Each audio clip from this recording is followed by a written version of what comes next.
कि पहले क्या होता था कि जिसका एमबीबीएस में एडमिशन नहीं हुआ, डेंटल में एडमिशन नहीं हुआ, वो कहते थे चलो यार अब फिजियोथेरेपी ही कर लेते हैं। लेकिन मेरी बात मानिए, आप यकीन मानिए कि फिजियोथेरेपी एक ऐसा कोर्स है कि अगर आप कर लेंगे तो आपको बाद में पछतावा नहीं होगा। चाहे आप वो अर्निंग के मामले में सोच लीजिए या आप सर्व करने के मामले में सोच लीजिए कि आप एक मेडिकल प्रोफेशन में अगर आप सर्व कर रहे हैं तो भी आपको बाद में पछतावा नहीं होगा। इसके लिए आपको 10+2 मतलब 12th में आपको बायोलॉजी लेना चाहिए। अगर आपके पास वो है तो आप इसके कहीं भी एंट्रेंस एग्ज़ाम दे सकते हैं। इसके काफ़ी सारे पहले तो गवर्नमेंट इंस्टीट्यूट्स होते थे, उसके बाद काफ़ी सारे प्राइवेट इंस्टीट्यूट्स भी खुल गए। जैसे शुरुआत हुई थी तो एक दिल्ली में एक यहाँ पर पंडित दीनदयाल उपाध्याय एक इंस्टीट्यूट है जो कि ITO दिल्ली में है। इसके बाद उड़ीसा और भी काफ़ी जगह खुल गए थे। उसके बाद कुछ एक प्राइवेट कॉलेजेस खुल गए, जैसे भोपाल में खुल गया था, RG त्रिवेदी कॉलेज खुल गया था। काफ़ी सारे अच्छे कॉलेजेस भी हैं, जैसे कि अगर हम महाराष्ट्र की बात करते हैं Ravi Nair college of physiotherapy, और भोपाल में बहुत सारे कॉलेजेस हैं, इंदौर में कॉलेजेस हैं। अभी तो अगर हम इंडिया की बात करें कि साउदर्न पार्ट में बहुत सारे कॉलेजेस हैं और वाकई में बहुत अच्छे कॉलेजेस हैं। वहाँ से 12th के बाद अगर आपका बायोलॉजी है, 12th के बाद आपका 4.5 साल का कोर्स होता है, 4.5 ईयर्स का कोर्स है। पहले ये 3.5 ईयर्स का होता था, उससे पहले डिप्लोमा होता था, फिर डिप्लोमा बंद हो गया था, उसके बाद 3.5 ईयर्स का होता था। होता क्या था कि जैसे हमारे यहाँ बच्चे थे वो 3.5 ईयर्स का कोर्स करके जाते थे, जब उनको फॉरेन प्लेसमेंट जब लेना होता था तो क्या होता था कि वो कहते थे कि नहीं आपका 3.5 ईयर्स का कोर्स है और हम 4.5 साल को ही हम वैलिड मानते हैं। तो इंडियन गवर्नमेंट ने भी क्या किया कि उसको 4.5 ईयर्स का कोर्स कर दिया। अभी ये इंडिया में 4.5 ईयर्स का कोर्स होता है।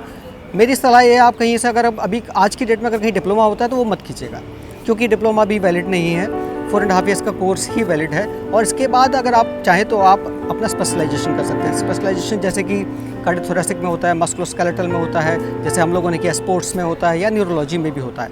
तो आप अपनी पसंद के हिसाब से कुछ भी कर सकते हैं और इसमें करियर बहुत अच्छा है। आप कार्डियोथोरेसिक में आप काफ़ी कुछ डील करते हैं, जैसे कि आप ICU के पेशेंट्स देखते हैं या इन पेशेंट जो हॉस्पिटल में एडमिट होते हैं उनको देखते हैं। एंड हार्ट एंड लंग्स के फील्ड में बहुत अच्छा रोल होता है, आप उनको रिहेबिलिटेट करने में बहुत बड़ा रोल प्ले करते हैं। जैसे कि ऐसे ही जब हम न्यूरो की बात करते हैं, काफ़ी सारे केसेस आपको दिखेंगे जो पैरालिसिस वाले केसेस होंगे या न्यूरोलॉजिकल कंडीशंस वाले केसेस होंगे, आप उनमें काफ़ी हेल्प कर सकते हैं, काफ़ी उनकी लाइफ में चेंज ला सकते हैं। ऐसे ही जैसे आप स्पोर्ट्स के बारे में मैं अभी आपको बाद में आगे बताऊँगा। स्पोर्ट्स फिजियोथेरेपी बहुत ही अच्छा कोर्स है और इसमें अर्निंग्स बहुत हैं। इसमें आप ऐसे लोगों के साथ रहते हैं जो कि आपको हमेशा टीवी पे दिखते हैं, आप उनके साथ रहते भी हैं, आप उनके साथ उनका ट्रीटमेंट भी करते हैं और एक बहुत ही अच्छी लाइफ होती है।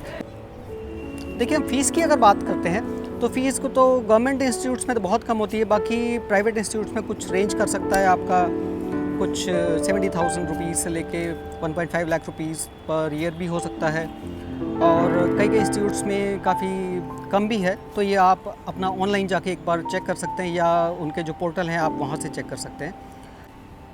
जैसे फिजियोथेरेपी की हम बात कर रहे थे तो इसमें होता क्या है कि 4.5 साल का कोर्स है, मीन्स 4.5 ईयर्स का कोर्स है, जिसमें कि 4 साल की आपकी इंटेंस पढ़ाई होती है और 6 मंथ्स की इंटर्नशिप होती है। इंटर्नशिप आपकी पेड भी हो सकती है या हो सकता है आपको भी वहाँ पे पेमेंट करना पड़े। तो इंटर्नशिप में आप सब कुछ सीखते हैं कि आप पेशेंट्स को कैसे हैंडल करते हैं। आपके साथ में आपके टीचर्स होते हैं या आपके वहाँ के गाइड होते हैं जो आपको ट्रेन करते हैं कि आप इंडिविजुअली कैसे पेशेंट्स को हैंडल करना शुरू कर सकते हैं।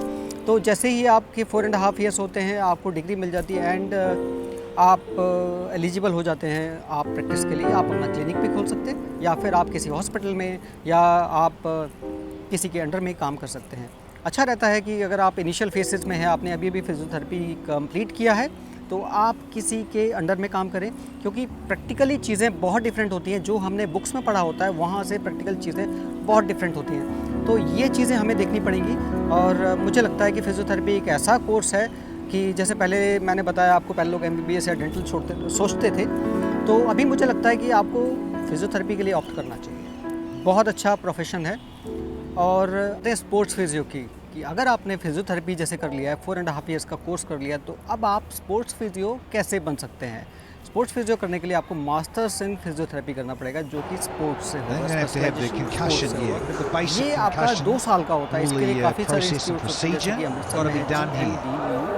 और इसके अलावा दिल्ली में है, साउथ में है, देहरादून में है, भोपाल में है, काफ़ी जगह हैं। अगर आप सर्च करेंगे तो आपको देखने को मिल जाएगा।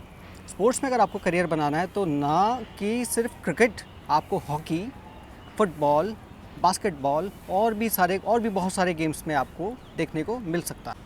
अगर आप स्पोर्ट्स फिजियो बनते हैं तो आपका बहुत बहुत जगह आप एम्प्लॉयड हो सकते हैं। जैसे कि मैंने आपको बताया कि कुछ एक स्पोर्ट्स में आप एम्प्लॉयमेंट ले सकते हैं, साथ ही आप फिटनेस सेंटर्स में जा सकते हैं, और आप चाहें तो अपना एक रिहैब सेंटर खोल सकते हैं, जिसकी आजकल बहुत ज़्यादा डिमांड है।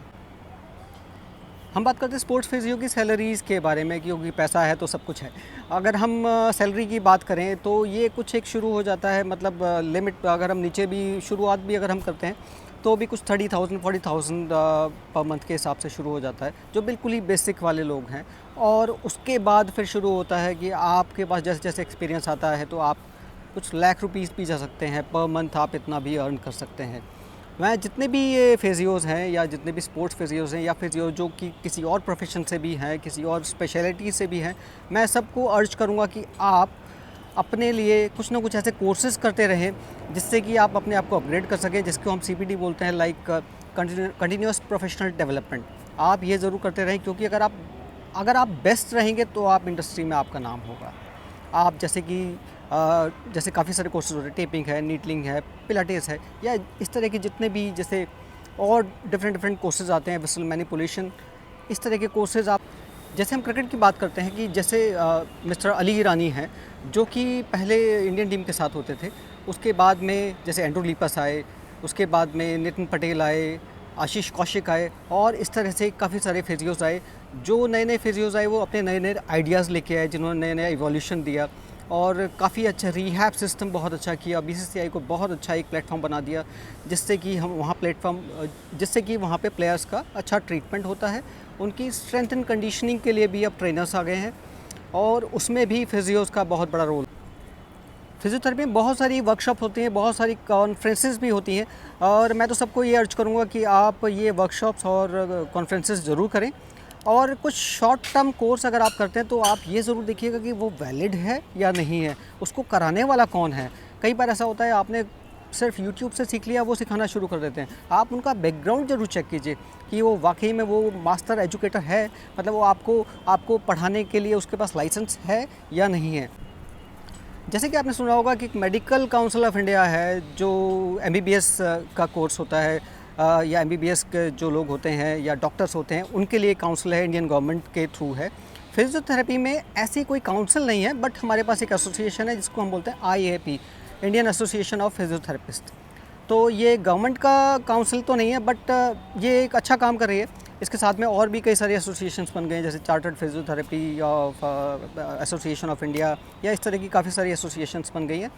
तो आप अपनी मेंबरशिप ले सकते हैं इनके किसी के थ्रू, और ये आपको एक लाइसेंस भी देते हैं, और आप इनके साथ इनके अंडर में मतलब काम कर सकते हैं।